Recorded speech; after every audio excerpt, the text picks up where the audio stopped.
شروع اللہ کا نام لے کر جو بڑا مہربان نہایت رحم والا ہے۔ حامیم، اس کتاب روشن کی قسم کہ ہم نے اس کو ایک مبارک رات میں نازل فرمایا، ہم تو خبردار کرنے والے ہیں۔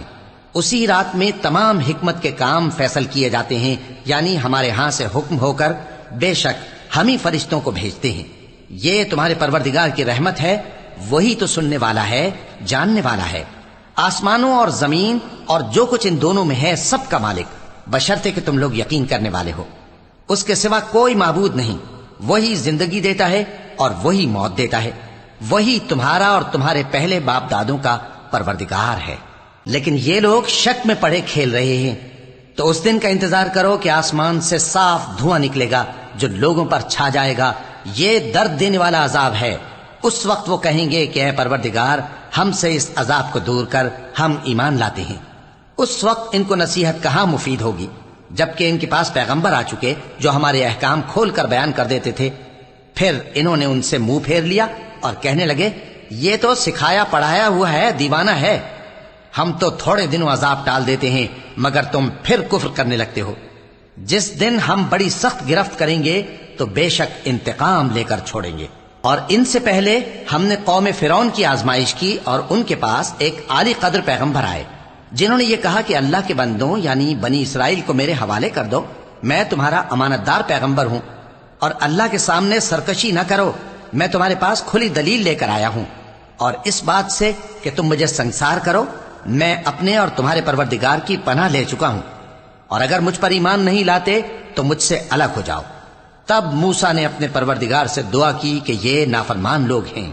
اللہ نے فرمایا کہ اچھا، میرے بندوں کو راتوں رات لے کر چلے جاؤ، اور فرعونی ضرور تمہارا تعاقب کریں گے، اور سمندر سے کہ ٹھہرا ہوا ہوگا پار ہو جانا، تمہارے بعد وہ پورا لشکر ڈبو دیا جائے گا۔ وہ لوگ بہت سے باغ اور چشمے چھوڑ گئے، اور کھیتیاں اور نفیس مکان اور آرام کی چیزیں جن میں وہ عیش کیا کرتے تھے۔ اسی طرح ہوا، اور ہم نے دوسرے لوگوں کو ان چیزوں کا مالک بنا دیا۔ پھر ان پر نہ تو آسمان اور زمین کو رونا آیا اور نہ ان کو مہلت ہی دی گئی، اور ہم نے بنی اسرائیل کو ذلت کے عذاب سے نجات دی، یعنی فرعون سے۔ بے شک وہ سرکش اور حد سے نکلا ہوا تھا، اور ہم نے بنی اسرائیل کو اہل عالم میں سے علم کی بنیاد پر چنا تھا، اور ان کو ایسی نشانیاں دی تھیں جن میں کھلی آزمائش تھی۔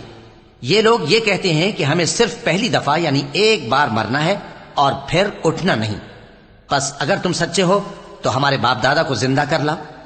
بھلا یہ اچھے ہیں یا تبا کی قوم اور وہ لوگ جو ان سے پہلے ہو چکے ہیں؟ ہم نے ان سب کو ہلاک کر دیا، بے شک وہ گناہگار تھے۔ اور ہم نے آسمانوں اور زمین کو اور جو کچھ ان میں ہے اس کو کھیل کے لیے نہیں بنایا، ان کو ہم نے تدبیر سے پیدا کیا ہے، لیکن اکثر لوگ نہیں جانتے۔ کچھ شک نہیں کہ فیصلے کا دن ان سب کے جی اٹھنے کا وقت ہے، جس دن کوئی دوست کسی دوست کے کچھ کام نہ آئے گا اور نہ ان کو مدد ملے گی مگر جس پر اللہ مہربانی کرے۔ بے شک وہی غالب ہے، بڑا مہربان ہے۔ بلا شبہ تھوہر کا درخت گناہگاروں کا کھانا ہوگا، جیسے پگھلا ہوا تانبا۔ وہ تھوہر پیٹوں میں اس طرح کھولے گا جس طرح گرم پانی کھولتا ہے۔ حکم دیا جائے گا کہ اس کو پکڑ لو اور کھینچتے ہوئے دوزخ کے بیچوں بیچ لے جاؤ، پھر اس کے سر پر کھولتا ہوا پانی انڈیل دو کہ عذاب پر عذاب ہو۔ اب مزہ چکھ، تو بڑی عزت والا اور سردار تھا۔ یہ وہی دوزخ ہے جس میں تم لوگ شک کیا کرتے تھے۔ بے شک پرہیزگار لوگ چین کے مقام میں ہوں گے، یعنی باغوں اور چشموں میں باریک اور دبیز ریشم کا لباس پہن کر ایک دوسرے کے سامنے بیٹھے ہوں گے۔ وہاں اس طرح کا حال ہوگا، اور ہم بڑی بڑی آنکھوں والی حوروں کو ان کی بیویاں بنا دیں گے۔ وہاں امن و اطمینان سے ہر قسم کے میوے منگائیں گے اور کھائیں گے، اور پہلی دفعہ کے مرنے کے علاوہ موت کا مزہ پھر نہیں چکھیں گے، اور اللہ ان کو دوزخ کے عذاب سے بچا لے گا۔ یہ تمہارے پروردگار کا فضل ہے، یہی تو بڑی کامیابی ہے۔